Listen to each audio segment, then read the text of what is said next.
We're going to talk a little bit, about the belt adjustment, the walking belt tracking and adjustment. Most people are pretty in tune that their walking belt should track down the center of the treadmill. So when it doesn't, bad things can happen.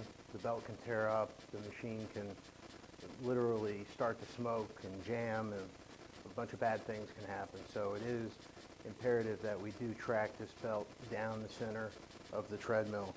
There's a few common issues that are associated with the belt being misguided or coming off track. The first one we're going to concentrate on, look at here, is going to be up to the front roller or head roller of the treadmill.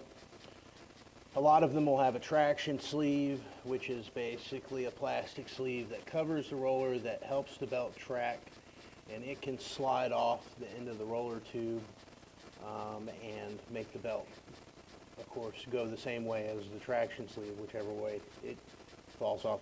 The traction sleeve is always going to move away from the drive pulley. So if you have an Icon machine like a Nordic Track or something like that, they might have a traction sleeve. This one does not.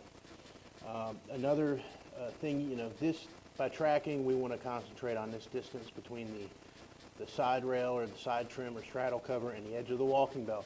We want that to be even on both sides, okay?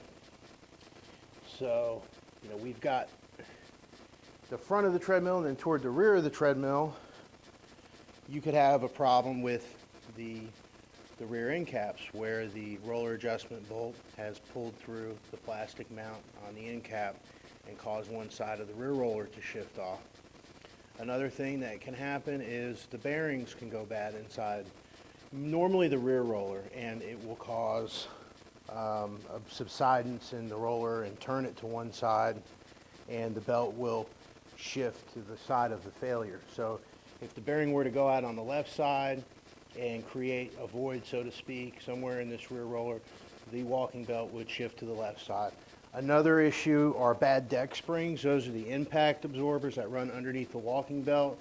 If they fail, the belt can shift off to the side of the failure, because you're actually going to go, the side of the failure will pull the belt lower and pull the belt off to one side or the other, whichever Dec Springs have failed on either side. So that's a few failures that can cause the walking belt not to stay centered.